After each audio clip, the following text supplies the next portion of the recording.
శ్రీగురుభ్యో నమ. శ్రీ మహాగణాధిపతే నమ. శ్రీ మహాసరస్వత్యై నమ. హరి ఓం శ్రీమాత్రే నమ.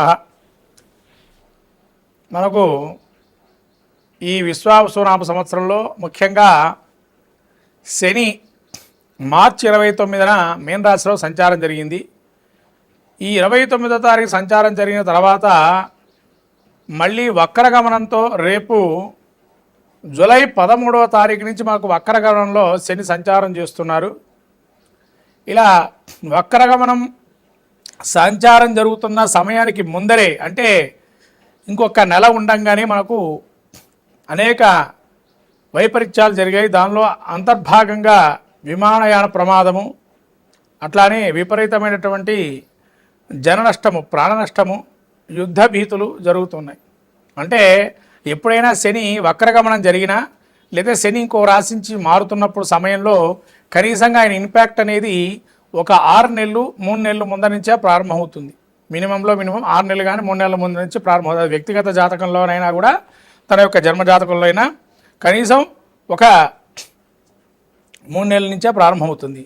అట్లాగే మనకు ఈ రాబోయేటువంటి జూలై మాసంలో ఈ యొక్క 13వ తారీఖు ఏదైతే వక్రగమనం ప్రారంభమవుతుందో శని, ఈ వక్రగమనం వల్ల కొన్ని రాశుల వారికి శుభము, కొన్ని రాశులకు అశుభము, కొన్ని రాశుల మధ్యస్థ ఫలితాలు ఉన్నాయి. అలానే శని వక్రగమనం వల్ల ఇక్కడ ఏం జరుగుతుందయ్యా అంటే ముఖ్యంగా ఆల్రెడీ మనకు సింహంలో కుజకేతువులు సంచారం చేస్తున్నారు. ఈ కుజకేతుల సంచారం దృష్టి, కుజుడి యొక్క దృష్టి అష్టమ దృష్టి అయినటువంటి శని మీద పడుతుంది. అట్లాగే సప్తమ దృష్టి కూడా కుజుడికి ఉంది. ఇక్కడ మళ్ళీ కూడా మనం చూసుకోవాల్సినటువంటి ఆస్పెక్ట్ ఇంకోటి ఏముండే దృష్టి అంటే రాహుకేతులు ఇద్దరు కూడా మారారు మనకు మార్చిలో. అంటే రాహు కూడా కుంభరాశిలో సంచారం జరుగుతుంది. రాహు దగ్గరగా శని ప్రవేశిస్తున్నాడు మళ్ళీ వెనక్కి. అంటే వర్కమాగ్రహంలో శని యొక్క డిగ్రీలు ఎక్కడో దగ్గరున్న డిగ్రీలోకి వెళ్తున్నాడు. అంటే రాహుకి దగ్గరగా ఉన్న డిగ్రీలోకి మళ్ళీ ప్రవేశిస్తున్నాడు. ఇలా ఎన్ని నెలలు ఉందంటే నవంబర్ 28వ తారీఖు వరకు ఉంది. అంటే దాదాపు మనకు ఒక 6 నెలల కాలం అనుకోండి. ఇలా 6 నెలల నుంచి 5 నెలల కాలంలో 5 నెలల కాలం ఉంటుంది. ఈ 5 నెలల కాలంలో మనకు వక్రగమనం వల్ల కొన్ని రాశులకి శుభఫలితాలు మళ్ళీ ప్రారంభమవుతున్నాయి పునః. అంటే అవేమేమి రాశులు, వాటి ప్రభావాలు ఏంటి, మళ్ళీ యొక్క కుజుడి యొక్క దృష్టి శని మీద పడటం, లేదా శని యొక్క దృష్టి పరస్పర వీక్షణ, ఏదైతే శని కుజుడు పరస్పర వీక్షణ ఉందో ఇక్కడ అది కూడా కొంత మంచి చెడు ఫలితాలకు సంకేతంగా. ముఖ్యంగా వాహన ప్రమాదాలు, యుద్ధ బేరీలు ఎక్కువగా ఉండే ప్రయత్నపూర్వకంగా జరిగే అవకాశాలు ఉన్నాయి. అట్లానే దక్షిణాది దేశాలకి అరిష్టంగా చెప్పబడింది. అట్లానే ఉత్తర ప్రాంతాల్లో ఉండే దేశాలకి ఇవి అరిష్ట యోగంగా చెప్పబడింది. కాబట్టి ఇటువంటి దేశాలు ఏవైతే ఉన్నాయో దక్షిణ ఉత్తర దేశాలకి ఇటువంటి వైపరీత్యాలు అనేకం జరిగి మళ్ళీ ప్రాణ నష్టము, జన నష్టము, అట్లనే ఆస్తి నష్టాలు ప్రత్యేకంగా జరిగే అవకాశాలు ఉన్నాయి.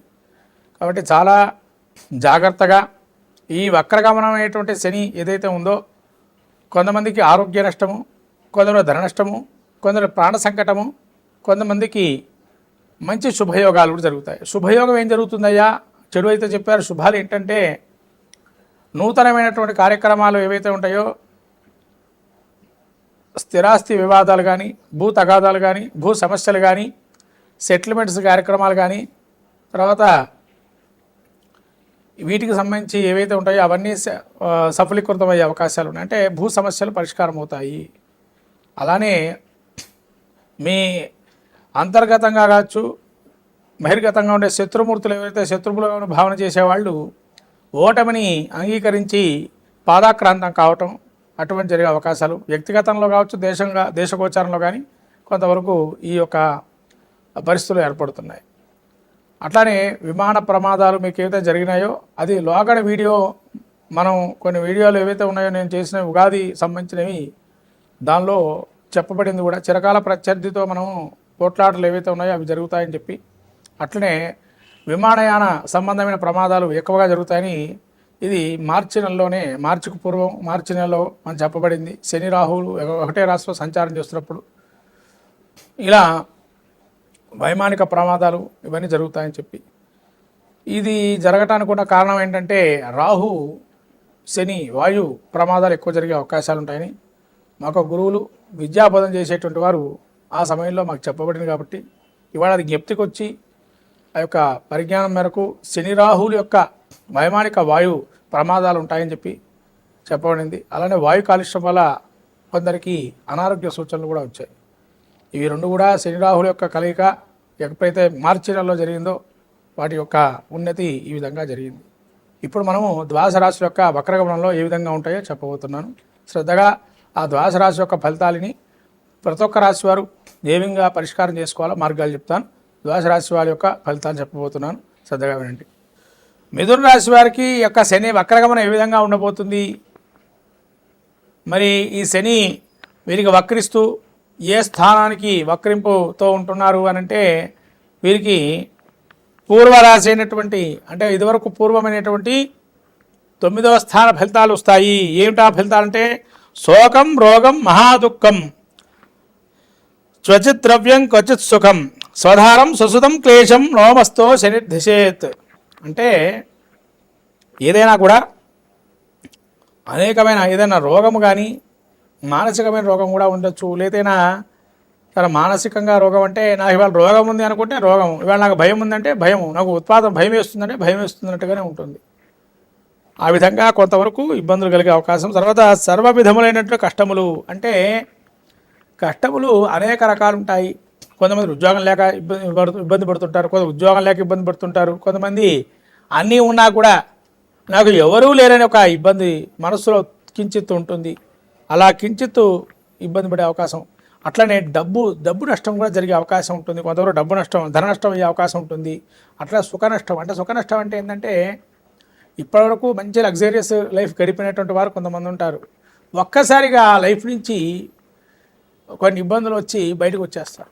అట్లా ఇబ్బందులు పడే అవకాశం కూడా ఉంది. అట్లా ఏదైనా ప్రయత్నం చేస్తే కార్యక్రమాలు సఫలీకృతం కాకుండా ఆదిలోనే హంసపాదంలాగా ఆగిపోవటం. ఏంటి ఇంత చేసినా కూడా మనం హంసపాదంలో ఆగిపోతున్నాయి కార్యక్రమాలు అని చెప్పి ఒక ఇబ్బందికరమైన వాతావరణం ఉన్నది. మిథున రాశి వారికి ఈ వక్రగమనము ఏదైతే ఉందో అంత యోగదాయకంగా లేదు. ఎందుకనగా తృతీయంలో సప్తమ దృష్టితో శని కుజుడిని చూస్తున్నాడు కాబట్టి ఎవరైనా సహాయం చేద్దామని వచ్చినా కూడా మీకు వాళ్ళని కూడా ఏదో మాటలు చెప్పి ఎవరో మీకు తెలియని వాళ్ళు ఆపేసే రకంగా ఉంటారు. కాబట్టి కొద్దిగా జాగ్రత్తగా ఈ 5 నెలలు కూడా మీరు కార్యక్రమాలు కొన్ని వాయిదా వేసుకోవటం మంచిది. స్తబ్దుగా మీ పని ఏదో మీరు చేసుకోండి. అధికంగా డబ్బు ఖర్చు పెట్టి ఇంక అయిపోతుంది పని అనే ఒక స్థితిలో డబ్బు ఖర్చు పెట్టుకోవద్దు. అలానే నోటి తోలనాటకూడదు ఎవరిని. అలా నోటి తోలనాటం వల్ల కూడా ఇబ్బందులు పాలే అవకాశం ఉంటుంది. ఇది జాగ్రత్తగా చూసుకోవాలి మిథున రాశి వారు. మరి వీళ్ళు ఏం చేసుకోవాలయ్యా అంటే వీరు ప్రతి శనివారం రోజున శనికి ప్రదక్షిణాలు కానీ తైలాభిషేకం కానీ నువ్వుల దానం చేయడం కానీ చేస్తే మంచి ఫలితాలు ఉంటాయి మిథున రాశి వారికి. మొత్తం మీద ద్వాదశ రాశుల ఫలితాలు చూసినట్టయితే శని వక్రగమనం వల్ల ఏ రాశుల వారికి బాగున్నాయంటే ధనుస్సు రాశి వారికి యోగప్రదంగా ఉంది. అలానే మేషరాశి వారికి యోగప్రదంగా ఉంది. అలానే కన్యారాశి వారికి యోగప్రదంగా ఉంది. ఈ విధంగా ఈ 3 రాశుల వారికి చాలా యోగాన్ని ఇస్తున్నాడు శని. ఈ 3 రాశుల వారు శని వక్రగమనం అద్భుతంగా యోగిస్తుంది. కాబట్టి ఈ 3 రాశుల వారు చాలా అద్భుతంగా ఉంటుంది. ఎవరైనా అవయోగాలు ఉన్నవారు తిరునల్లార క్షేత్రం కుంభకోణంలో శనిక్క క్షేత్రానికి వెళ్ళి అభిషేకం చేసుకోవటం. అట్లానే మనకి శని సింగనాపూర్ కానీ మనకు దగ్గరలో ఉండే శనేశ్వర దేవాలయాలు అనేకం ఉన్నాయి. వాటిలో అభిషేకాలు నిత్యం కూడా చేసుకోవటం, ప్రతి వారం కానీ ప్రదక్షిణాలు చేయటం. అలానే శని భగవానుడికి నువ్వులు దానం చేయటం, ఆ విధంగా నువ్వులు ఆయనకి ఇష్టమైనటువంటి నువ్వుల పదార్థాలు భోజనంలో పెట్టడం, అలాగే వస్త్రాలని దానం చేయటం, సేవకా వృత్తిలో ఉండేటువంటి వారికి కొంత మీ అంతు సహాయం చేయటం. ఎవరైనా సేవకులుగా పనిచేస్తున్నారు మీ యొక్క ఆర్గనైజేషన్లో అంటే వాళ్ళకి ఏదైనా మనం సహాయం చేయటం. అట్లానే నిత్యము కూడా ఇల్లంతా క్లీన్గా ఉండటం, అంటే నీట్గా పెట్టాలి. అశుభ్రతంగా ఉంటే శని తాండవిస్తాడు అని అంటారు. అట్లనే ఇనుప ముక్కలు కానీ ఇనుప సామాన్లు పనికిరాని ఉంటే అవి తీసేయటం. ఇవన్నీ చేస్తే శని ప్రీతిగా బాగుంటుంది. అంటే పాత సామాన్లు లాంటివి ఏవైతున్నాయో అవన్నీ కూడా తీసేయాలి. స్క్రాప్ లాగా ఉండే సామాన్లు తీసేస్తే కూడా శని యోగప్రదంగా మారతాడు. కాబట్టి అలానే మీ దగ్గర ఉండే నవగ్రహ దేవాలయాలకు వెళ్ళి దేవాలయంలో స్వామివారికి అర్చన చేసుకోవడం, అభిషేకం చేసుకొని ప్రదక్షిణాలు చేయటం, లేదా మీరేమైనా హోమాలు నవగ్రహ హోమాలు లాంటివి చేసుకోవటం, లేదా అఘోర పాశుపతం కానీ, తైలాభిషేకం చేయడం కానీ, ప్రదోషకాలంలో శివుడికి అభిషేకం చేయడం కానీ, విష్ణు సహస్రనామ పారాయణం చేయడం కానీ, వెంకటస్వామికి తులసిమాల సమర్పణ చేయడం కానీ, బిల్వదళాలతో శనేశ్వరుని ఆరాధన చేయడం కానీ, ఇవన్నీ చేస్తే కనుక శనేశ్వరుడి ప్రీతికి చాలా అద్భుతంగా రాణిస్తారు. ఇవన్నీ చేసుకోండి ద్వాదశ రాశి వాళ్ళు. రాబోయే 5 నెలల పాటు ఆ యొక్క ప్రకృతి వైపరీత్యాలు కానీ, లేదా దుష్పరిణామాలు ఏవైతే ఉన్నాయో, ప్రాణ నష్టం, ఆస్తి నష్టం, ధన నష్టం లాంటివి జరిగే అవకాశాలు ఉంటాయి. అవన్నీ కూడా నష్టం మనం ఎంతవరకు కూడా మానవాళికి ఉపయోగ విధంగా ఉండాలి, కానీ మానవాళికి కొన్ని వ్యతిరేకంగా మనం చేసేటువంటి క్రియలే ఉంటాయి.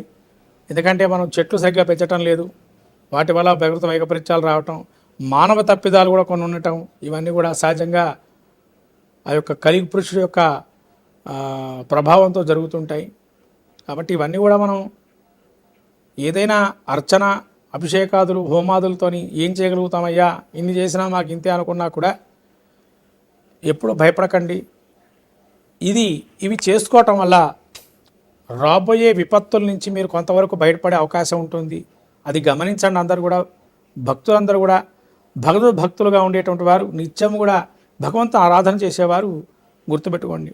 ఇవాళ చేస్తున్న ఆరాధనలు మీకు అక్కరకు రాకపోయినా రాబోయే విపత్తుల నుంచి కాపాడడానికి ఆ పూజలే మిమ్మల్ని కాపాడుతాయని చెప్పి భగవంతుడు ఈ పూజాధికాలు, హోమాలు ఎందుకు పెట్టారు అంటే, రాబోయే విపత్తుల నుంచి బయటపడటానికి ఒక విధంగా మార్గం అయితే, ఇప్పుడు అనుభవిస్తున్న జన్మ ఏదైతే ఉందో అది పూర్వజన్మ కృతం సంచిత పాపంగా ఉంటుంది. దాన్ని నిలవరించడానికి, వచ్చే జన్మను ఉత్తమగతులు పొందడానికి, ఇక్కడి నుంచి పాపాన్ని నశింపజేసి ఇక్కడ పుణ్యం తీసుకొని మళ్ళీ నెక్స్ట్ జన్మలో పాపాన్ని కానీ పుణ్యాన్ని కానీ అదే విధంగా తీసుకెళ్ళటం జరుగుతుంది. కాబట్టి ఇవన్నీ కూడా మనకు గత జన్మలో మనిషి 7 జన్మలు అనుభవిస్తాడంటారు జాతక చక్రంలో. ఆ 7 జన్మలు అనుభవించిన తర్వాత కానీ ఈ మానవ జన్మ నుంచి బయటపడరు. 7 జన్మలు మానవుడిగా పుట్టాల్సిందని మనకు జ్యోతిష్శాస్త్రం కూడా చెప్పబడుతుంది. అందుకనే మనుషుల పోని మనుషులు 7 ఉంటారంటారు. ఇక్కడ కాకపోయినా ఇంకో చోట్ల బతుకుతూ ఉంటారు. ఆ 7 ఏదైతే ఉంటుందో ఆ 7 యొక్క స్థితిని మనం చూసుకొని తద్వారా జన్మ, అనుజన్మ, పూర్వజన్మ అనేవి ఉంటాయి. ఇది అందరూ తెలుసుకోవాలి. ఎందుకంటే ఇవాళ మనం చెప్పే ఫలితాలు ఏవైతే ఉన్నాయో, శని వక్రగమనం కావచ్చు, లేతే కుజకేతుల కలయిక కావచ్చు, శని రాహుల కలయిక కావచ్చు, ఇలా దుష్పరిణామాలు సూచించే గ్రహస్థితి ఏవైతే కలయికలు ఉన్నాయో అవన్నీ భయపడద్దు. మానవులందరూ కూడా నిగ్రహంగా ఉండాలి. జీవితంలో కష్టాలు సహజంగా ఉంటాయి, వాటిని జీవించి జయించడమే మానవాళికి జ్ఞానాన్ని ఇచ్చేదని గురువు ఉపదేశం చెప్తున్న సాక్షాత్ ఆ కృష్ణుడు చెప్పాడు అర్జునుడికి గీతాపదేశం. అట్లానే ఈ విధంగా మానవ జీవితంలో కష్టాలు సహజం, వాటిని జీవించి నిగ్రహించి నిలబడటమే జీవితంలో ఒక రహస్యం. ఇది గమనించి ఈ పరిహార మార్గాలను ఎంచుకొని తద్వారా అందరూ కూడా శుభంగా ఉండాలని కోరుకుంటూ శ్రీమాత్రే నమః.